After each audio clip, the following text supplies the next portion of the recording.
안녕하십니까, 이진우입니다.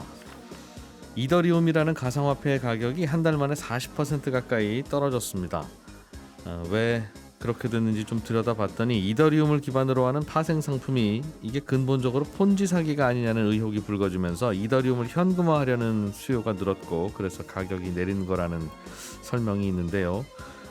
안에서 도대체 무슨 일이 벌어지고 있는 건지 오늘은 이 얘기 좀 자세하게 들어보겠고요. 하나은행이 고객들에게 안전하다고 홍보를 해서 팔다가 갑자기 환매가 중단된 펀드가 있었는데, 알고 보니까 그 펀드가 투자한 채권 대부분이 불량 채권이었습니다. 그러자 펀드를 구입했던 피해자들이 이건 사기라면서 금융감독원에 분쟁 조정을 신청했는데, 금감원은 사기로 보기까지는 어렵다면서 최고 80%만 하나은행이 배상하라고 결정했습니다.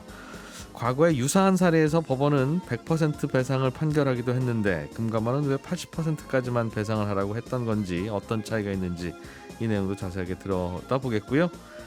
화물연대가 파업을 철회하기로 했다는 소식, 그리고 오늘부터 택시 합승이 허용된다는 소식도 간단히 살펴보겠습니다. 6월 15일 수요일 손에 잡히는 경제 바로 시작합니다.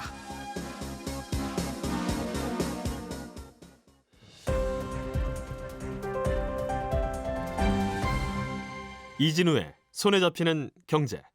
자, 오늘도 김현우 소장, 박세훈 작가, 그리고 한국경제신문의 이슬기 기자 세 분과 함께 경제 뉴스들 정리하면서 이야기도 나눠보겠습니다. 세 분 어서 오십시오. 네, 안녕하세요. 일단은 화물연대 파업이 철회됐네요. 그렇습니다. 간단히 좀 전해주세요. 네, 일단 협상이 타결돼서 다행입니다. 화물연대가 요구했던 게 2020년에 처음 도입돼서 올해 말에 폐지될 예정이었던 안전운임제, 예. 쉽게 말해서 화물차 기사들의 최저임금제를 계속 유지해달라는 거였는데, 요 폐지하지 않고 연장을 하는 걸로 합의가 됐습니다. 근데 제가 일단은이라는 표현을 서두에 쓴 이유는, 네.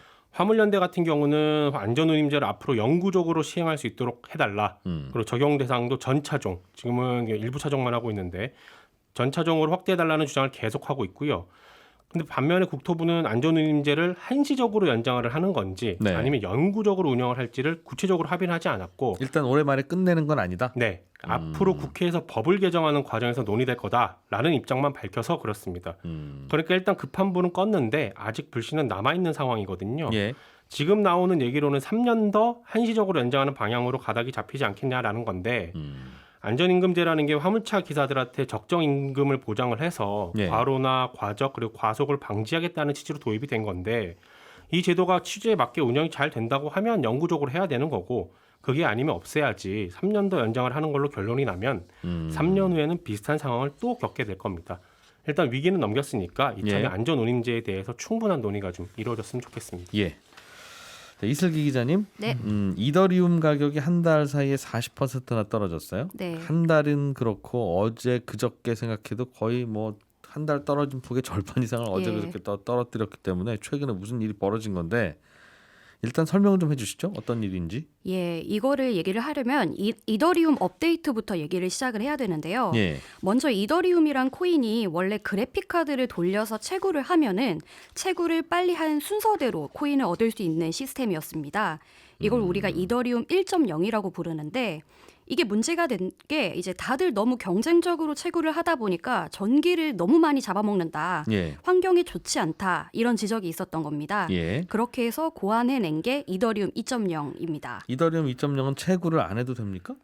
원래는 이제 채굴한 순서대로 코인을 받았다면은 예. 2.0은 이더리움을 받고 싶으면 일단 이더리움을 예치를 해야 합니다. 네. 그러면 예치를 한 사람한테 무작위로 채굴 기회를 주는 건데요. 네. 채굴에 성공을 하면은 이더리움을 받고 실패하면 예치한 이더리움에서 차감이 되는 형식입니다. 이렇게 되면은 이더리움을 갖고 있는 사람들끼리 경쟁하게 되니까 아무래도 전보다 이제 전기를 덜 쓰게 되는 상황이 되는 건데요. 네.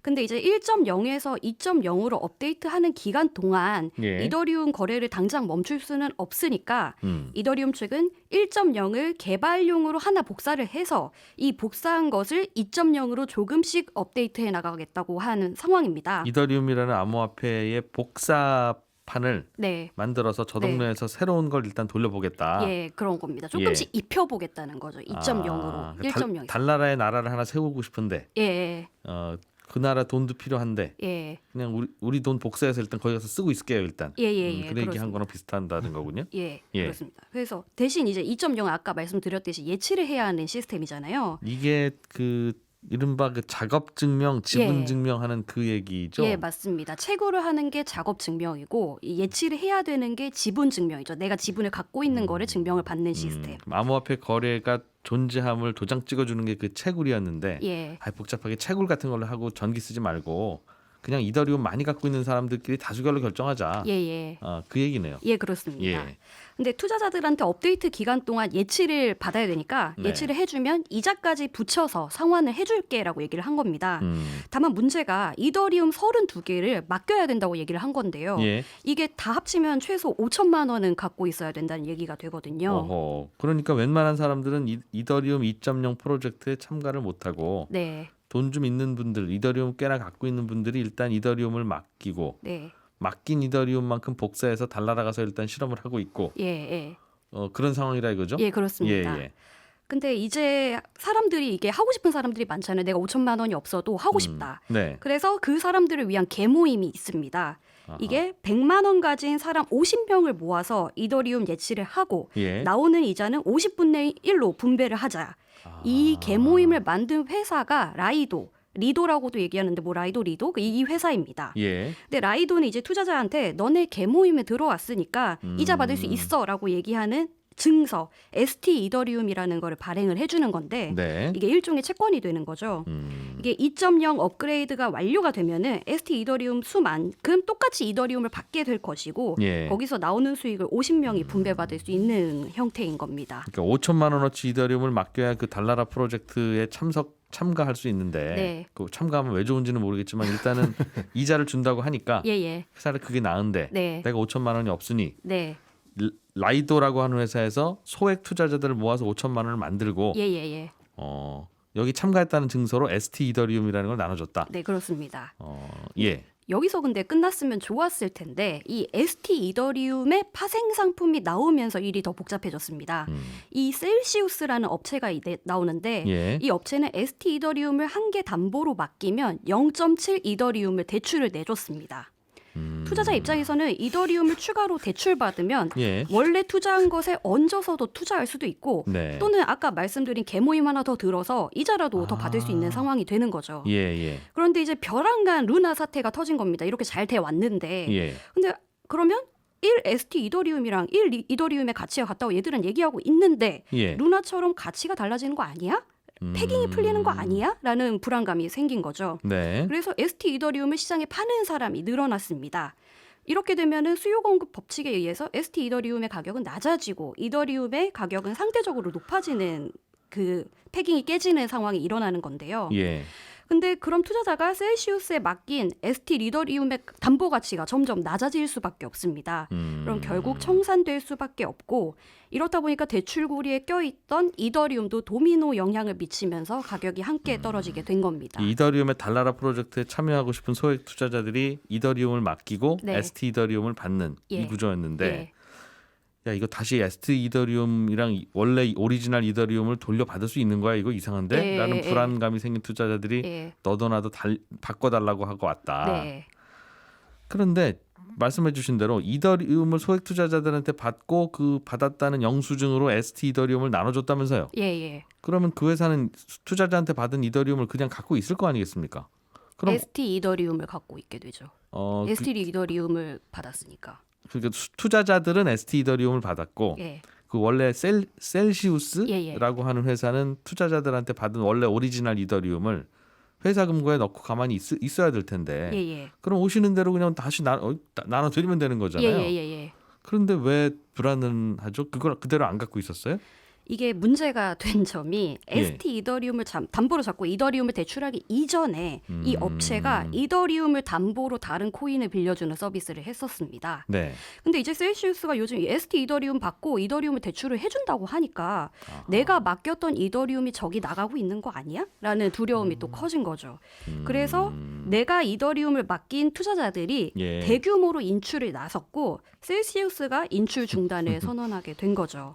근데 또 이제 인출 중단이라는 초강수를 뒀잖아요. 예. 그러니까 이거 정말 위험한가 보다 해갖고 진짜 더 위험이 커진 거죠. 알겠어요. 이삿짐 보관소인 줄 알고 이삿짐을 맡겨놨는데 네. 저 보관소가 갑자기 의자도 빌려드리고 책상도 빌려드리고 냉장고도 2달간 빌려드리고 뭐 이런 서비스를 시작하니까 네. 내 이삿짐으로 하는 거 아닌가? 예, 그런 거죠. 야, 빨리 가서 찾아오자 일단. 네. 저에서 어떻게 될지 몰라. 네. 근데 그렇게 됐다는 거죠. 네, 그렇습니다. 원래 은행이라는 게 그런 거였죠. 예금을 받아서 네. 이분이 예금 묵히지 말고 야, 설마 갑자기 다 찾으러 오시겠어? 이걸로 대출을 해주자. 예. 근데 그 대신 그걸 하려면 나라에서 도장을 받고 하는 건데 네. 여기는 그냥 본인들이 스스로 알아서 했다는 차이가 그렇죠. 있는 거네요. 예. 그래서 앞다투어서 돈을 찾으러 갔고 안 되고 하니까 불안하니까 일단 불안하다고 이더리움을 판다고 해결되는 문제는 아닌데 일단 현금화를 하자. 일단 불안하니까 예. 이더리움 이 생태계가 깨질 수 있을 것 같으니 예. 알겠습니다. 이게 그럼 어떤 여파가 있을 것 같아요? 이게 업계 전반으로 퍼질 가능성이 많다는 건데요. 예. 일단 셀시우스 자체가 이더리움뿐만 아니라 여러 코인으로 담보 잡고 대출 내주고 이걸 계속 했었으니까 또 다른 프로젝트에서 담보로 잡은 코인을 빼서 쓰고 이럴 수 있기 때문에 예. 다른 코인도 영향을 받을 수 있다는 게 첫째고 다른 측면에서 이제 비슷한 구조로 이제 이자 받고 이제 돈놀이하는 코인들이 적지가 않았기 때문에 네. 다른 코인들도 이제 비슷하게 신뢰를 잃어서 같은 길을 걷지 않을까라는 전망이 나오고 있습니다. 비슷한 곳에서도 언제든지 불안하다는 느낌을 가지면 투자자들은 런을 할 수 있고 찾으러 갈 수 있고 예. 찾으러 가서 몰리는 순간 돈을 다 못 내준다. 예.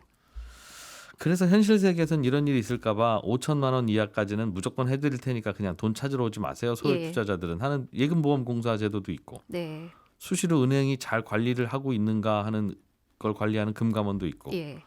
정말 그래도 다 깨지면 여차하면 한국은행이 돈 찍어서라도 뒤에서 해드리겠습니다 하는 보증도 있으니까 이 세상 돌아가는 건데 예. 가상화폐에서는 그런 거 안 만들고 그냥 본인들이 했나 보군요. 이제까지 그랬습니다. 알겠습니다. 좀 불안하네요. 다 의심을 하기 시작하면 그때부터는 다 깨지는 시스템인데 예. 어려운 내용인 것 같은데 저희가 이해를 한 것 같아서 뿌듯합니다. 다행입니다. 예, 이 기자님 고맙습니다. 칭찬하시는 건 처음 들어본 것 같습니다. 예. 자, 박 작가님, 네. 오늘부터 택시 합승이 허용이 돼요?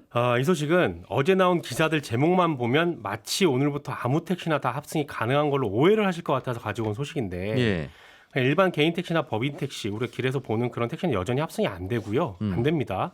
정부의 합승 사업 허가를 받은 플랫폼 소속 택시들만 오늘부터 가능해진다는 겁니다.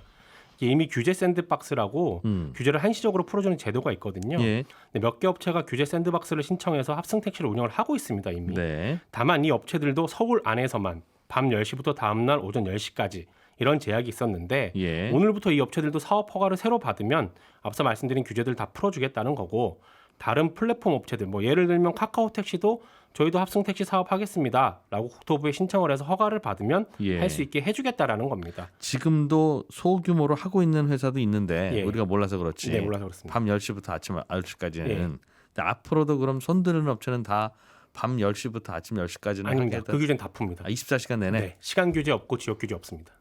이제부터는 합승을 하겠습니다라고 하는 근데 택시 연결해 주는 플랫폼. 네, 예를 들면 뭐 카카오 택시. 네네. 그럼 내가 택시를 부르는 앱 메뉴에 네. 합승하기 버튼이 있으면 이제 된다는 거네요. 그렇습니다. 그 버튼을 눌러야만 이분은 가는 도중에 합승을 허용하시는구나라고 기사님도 알고 또 네. 다른 타고 가다가 누가 또 합승을 누르면 방향이 비슷하네라고 해서 태우게 되는 거죠. 그건 된다. 그렇습니다. 근데 일단 태우고 나서 손님 합승 좀 합시다. 네. 이건 안 된다는 거죠? 손님 저 같은 방향이면 좀 태워가도 되겠습니까? 이건 안 된다는 겁니다. 이건 절대로 안 됩니다. 알겠어요. 그러면 어떤 앱이 합승을 하는지 뭐 합승이 어떤 구조인지 이것도 좀 궁금한데요. 조금 전에 말씀드렸듯이 예. 아직은 그 기존에 했던 업체들 몇 개들만 하고 있는 거고 새롭게 시작을 하면 이제 홍보를 하겠죠. 그럼 예. 그 앱을 깔게 될 거고 합승 버튼을 눌러서 호출을 하게 되면 그 합승 호출을 불러서 온 택시 한에서만 다른 사람들도 합승을 눌러서 같이 합승을 하게 되는 거고요. 예. 굳이 이걸 왜 푸는지 국토부에 물어봤더니 이걸 좀 하게 되면 택시 심야 수요를 좀 분산을 시킬 수 있을 것 같다라는 건데 둘이 집에 방향이 같으면 타고 갈 수도 있으니까. 그렇죠. 근데 이제 앞으로 이 합승 택시 서비스가 얼마나 활성화가 될지는 잘은 모르겠습니다. 다른 업체들이 이 시장에 더 뛰어들지 안 들지도 잘 모르겠고요. 요금이 얼마나냐에 따라서 조금 네. 불편해도 돌아가지 뭐 네. 내지는 합승하지 할 그럴 수도 수도 있을 있죠. 거고. 그럼 이제 요금 구조도 다시 책정을 다 해야 되거든요. 플랫폼 업체들이 저희는 요금 구조를 어떤 식으로 짤 거고 두 사람 세 사람이 짰을 때 어떻게 나눠내기 할 것인지도 예. 다 짜야 됩니다. 아직은 어떤지는 모른다. 그렇습니다. 아무튼 새로운 서비스가 시작은 됐다라는 점에서는 의미가 있는 거고요. 예. 합성을 못하게 했던 게 안전 문제가 있었는데 안전. 예, 사실은 안전 문제 때문에 합성을 못하게 했던 여론이 되게 컸거든요. 그 뒤에 탄 분이 나쁜 그럴 분일까봐 수도 뭐 이렇게. 있고요. 예. 그래서 이 문제는 어떻게 해결하실 겁니까? 라고 국토부에 물어봤더니 합승 서비스 허가 조건 중에 하나가 차 안에서 위험이 생겼을 때 경찰이나 고객센터에 긴급 신고를 할 수 있는 기능을 갖춰야 한다. 그러니까 앱상에서 뭔가를 누르면 바로 삐뽀삐뽀 할 수 있는 기능을 갖추게 할 거다라는 건데 앱상에서. 네, 이 부분은 살짝 좀 모호하긴 합니다. 그러게요. 원래 그거 없어도 112 119 누르는데 그거 누를 시간도 없이 안전하지 않은 거니까 그게 범죄인 건데. 111 누르게 되면 예. 112 누르고 전화 통화 가고 무슨 여보세요 일이냐? 여기입니다. 어디가 설명을 해야 되고 여기 어딘지 잘 모를 수도 있는데 예. 아마도 앱 기능 안에 위치 추적 같은 걸 심지 않을까. 음. 그래서 누르게 되면 바로 이분이 지금 어디로 가고 있는데 위험 상황이구나라는 걸 바로 알 수 있게끔 그런 기능도 좀 넣어라. 그런 기능이 있어야만 허가를 해주겠다는 겁니다. 밤에 택시 안 잡힐 때는 가능할 수 있겠네요. 네, 가시는 분은 요금 좀 아낄 수 있고 네, 함께 타는 분들은 안 잡히는 택시 잡을 수 있고. 그럴 수는 있을 겁니다. 그래서 얼마나 더 활성화될지는 조금은 지켜봐야 될 것 같긴 합니다. 예. 언제부터 한다고요 이게? 오늘부터 이제 규제가 풀리는 거고요. 앱 오늘 업체들이 택시 앱 업체들이 메뉴에 넣으면 된다는 거죠 이제? 아니죠. 이제 오늘부터 국토부에 신청을 하면 네. 국토부가 허가를 해주겠다는 겁니다. 오늘부터. 네. 알겠습니다. 김현우 소장님, 네. 펀드가 하나 사고가 났는데 네. 펀드 판 곳에서는 우리 잘못은 아닙니다. 네. 소비자들은 당신들이 속여서 팔았잖아. 맞습니다. 싸우다가 합의가 안 되니까 금감원으로 들고 갔는데 네. 금감원이 소비자 편을 들어주긴 했으나 소비자가 다 잘했다는 아니고 예. 소비자도 조금은 잘못했다. 그렇습니다. 그 판결을 내려서 논란이라는 거죠. 네. 이 소비자들은 아니다. 이건 완전히 완벽하게 우리가 속은 거다라고 현재 주장을 하고 있는데 예. 사실 이게 사모펀드입니다. 그러니까 아무나 가입할 수는 없고 일정 요건이 돼야 되기 때문에 몇억 원 이상 뭐 이런 건가 봐요. 예, 뭐 본인 자본 그 자산이 어느 정도 이상도 돼야 되고 투자 경험이나 이런 요건들이 있는데 예. 사실 뭐 살면서 저도 그렇지만 사모펀드를 접하지 않는 분들이 더 많을 겁니다. 근데 이제 금융소비자하고 금융기관 간의 분쟁이 발생하면 어떤 절차가 거치게 되고 또 이런 절차는 어떤 문제점들이 있는지 요거 한번 살펴보자는 의미로 가져왔는데요. 네. 이렇게 분쟁 발생하면 금융감독원에서는 금융분쟁조정위원회라는 걸 열어가지고 일종의 심판을 봐줍니다. 네. 여기서 결과가 나오면 양측이 다 모두 다 오케이 하면은 그게 재판상 화해 효력이 발생돼서 더 이상 소송을 제기할 수 없게 돼요. 네. 그런데 한쪽이라도 수용하지 않으면 그때는 뭐 소송으로 가게 될 수도 있는 겁니다. 그런데 엊그제 이 하나은행에서 판매된 사모펀드로 인해서 피해를 입은 투자자들이 분쟁을 2년 전에 제기를 했고 그에 대한 분쟁조정위원회 결정이 나왔는데 이게 이제 좀 주목을 받게 된 이유가 뭐냐면 현재 금융감독원장인 이 이복현 금융감독원장 취임 이후에 처음 열린 분쟁조정위원회예요. 근데 예. 이분이 취임을 할 때 뭐라 그랬냐면 라임하고 옵티머스 펀드도 다시 한번 들여다볼 여지가 있다라는 식으로 발언을 했었거든요. 예. 그러니까 굉장히 엄격한 칼날을 들이대지 않겠느냐라고 시장에서는 뭐 기대 뭐 이런 관심을 두고 있었는데 기대와는 다르게 이제 80%만 배상하라라는 이제 결론이 내려진 거죠. 이번에도 100% 은행 잘못이야. 할 줄 알았는데. 그럴 줄 알았는데 이미 또 라임하고 옵티머스가 100% 물어내라는 결정이 나왔었던 거고요. 그리고 이것도 예. 비슷한 결정이 나오지 않겠느냐라고 예측을 했는데 이제 빗나간 거죠. 그러니까 이제 피해자 측과 시민단체들은 반발을 했고 이거 조정안 안 받아들이고 나는 우리는 소송으로 소송까지 가겠다. 가보겠다. 예, 그렇게 결정을 내렸습니다. 언론에서는 그렇게 해석하는군요. 예, 검사 출신 금감원장이니까 그렇습니다. 세게 나올 것 같은데 그랬다가 생각보다는 안 세네. 네, 맞습니다. 오히려 이제 그 금융기관들에 대해서 너무 엄격하게 들이대진 않을까 칼날을 네. 그것 때문에 우려하기도 했었거든요. 위축되지 않느냐. 그런데 예상과는 다르게 80% 배상 결정만 나온 거죠. 그건 언론들 해석일 수도 있긴 한데 네네. 어쨌든 그렇습니다. 그 재밌는 배경도 있었고. 이 펀드가 어떤 펀드였어요? 이게 조금 복잡한데요. 예. 최대한 간단하게 말씀을 드리자면 이탈리아 헬스케어 펀드라는 겁니다. 그러니까 2017년부터 10월부터 한 2년 정도 판매가 됐는데 네. 이탈리아 현지에 있는 병원들이 그 현지 지방 정부에 청구할 수 있는 진료비 매출 채권이에요. 그러니까 우리나라 병원도 우리가 진료를 받으면 우리한테도 돈을 받지만 예. 건강보험공단에 돈을 청구를 하잖아요. 그렇죠. 예, 그런 식으로 지방 정부에다가 이만큼 진료를 받으니까 요 돈을 우리한테 주시오. 주세요. 예, 그런 이제 채권입니다. 병원들이 받을 수 있는 채권. 그렇습니다. 정부가 주기로 한 채권. 네. 그러니까 사실상 뭐 안전하다라고 볼 수가 있겠죠. 정부가 곧 돈을 준 거니까. 네. 줄 거니까. 그렇습니다. 예. 그래서 그 채권을 그냥 사오면 의미가 없으니까 조금 싸게 할인을 해서 매입하는 미국계 자산운용사가 이걸 좀 싸게 삽니다. 뭐 1억짜리 채권을 예를 들어 한 9천만 원 정도, 900만 원, 네, 뭐 그 정도로 사 와서 이제 제값에 팔게 되면 수익이 발생을 하니까. 두 달만 기다리면 이탈리아 정부가 돈 주는 게 확실한데 설마 이탈리아 정부가 떼먹겠어요? 그렇습니다. 그러나 병원들은 돈이 급하니까 예. 1억 받을 수 있는 정부 차용증을 한 뭐 9,900만 원 9,900만 받고 원을 얼른 받아서 그걸로 뭐 직원 월급도 주고 한다는 거죠. 네, 바로바로 현금화 시킬 수 있는 거니까. 그래서 예. 그 사이에서 그 채권을 사고 팔고 하면서 수익을 낸다라는 게 이 펀드의 구조였는데 예. 문제는 코로나가 터진 다음에 이탈리아 지방 정부가 재정 위기를 맞으면서 이 채권들이 회수가 좀 불안전해지기 시작했습니다. 설마 정부가 떼먹겠어가 현실화됐군요. 그렇죠. 예. 설마가 또 설마하는 일이 벌어졌다 보니까 예. 그렇게 해서 환매 중단 사태가 벌어졌어요. 물론 이 펀드의 만기는 있었는데 중도 상한 조건들이 몇 가지가 있었거든요. 근데 예. 그런 것들이 안 되고 내 돈 돌려주시오라고 했는데 이제 문제가 생겼으니까 환매를 못 해드립니다. 이탈리아 정부가 돈을 줘야 그 돈으로 그렇죠. 펀드 가입자들한테 돈을 돌려주죠. 네, 그래서 이제 하나은행은 부랴부랴 3일 회계법인이라는 곳에 의뢰를 해서 현지 상황이 어떠냐라고 조사를 했더니 예. 처음에 얘기 들었던 것과는 달리 부실한 채권들 또 만기가 생각보다 더 긴 채권들이 여기에 섞여 있었더라. 바로바로 이탈리아 정부가 주는 게 아니라 6년, 7년 넘게 장기 채권들도 여기도 들어가 있었던 겁니다. 그러니까 의료비 채권이 아니라 다른 것도 섞어 넣군요. 그렇죠. 섞여 있었어요. 근데 그 사실을 이 소비자들한테 중간에 알리지는 않았습니다. 예. 그래서 이런저런 문제가 돼서 2020년 국감에서 이 실사보고서 바탕으로 보도자료 나온 게 있는데 네. 그 시장가보다 사실 싸게 들여온다라고 말씀을 드렸잖아요. 예. 그런데 실제 시장에서 거래되는 것보다 7에서 한 18% 정도 비싸게 채권을 사 와서 일단 여기서 손해가 발생을 하고 예. 그다음에 이 투자 설명서 고객들이 가입할 때 작성한 투자 설명서 설명받은 투자 설명서에 나오지 않은 한남 어드바이저라는 이상한 업체가 예. 등장을 합니다. 이게 중간에서 그 펀드와 하나은행을 연결해주면서 4%에 가까운 수수료를 떼갔는데 이탈리아 정부 채권들 사들이는 수수료였나 보군요. 근데 그게 아니었던 거죠. 그거는 그 일을 하는 거는 미국의 CBIM이라는 자산운용사가 하는 일이고 예. 여기에서 중간에 중개를 해주면서 4%의 수수료를 받아갔는데 그게 실제 이 시장에서 거래되는 수수료 보수보다는 굉장히 높다. 알겠어요. 예. 시간이 없어서. 그렇네요. 그런데 소비자 잘못이 20%는 있다고 한 이유는 뭡니까? 이게 이제 원래는 착오에 의한 계약 취소나 사기에 의한 계약 취소에 해당하면 이건 금융사가 전적으로 잘못했다라는 건데 네. 그 사기나 착오에 대해서는 정확한 증거가 불충분하다라고 본 거예요. 그래서 예. 고객들도 손실 위험을 알아야 되는데 예. 그 부분에 대해서도 고객이 자기 책임이 조금 있다라고 본 거죠. 시간이 없으니 여기까지는 하는데 네. 끝나고 우리 잠깐 요 얘기 좀 설명 좀 해주세요. 네, 알겠습니다. 우리 다시 듣기와 팟캐스트에는 좀 올려놓을게요. 네. 중요한 것 같아서. 예, 저는 11시 5분에 다시 오겠습니다. 이진우였습니다. 고맙습니다.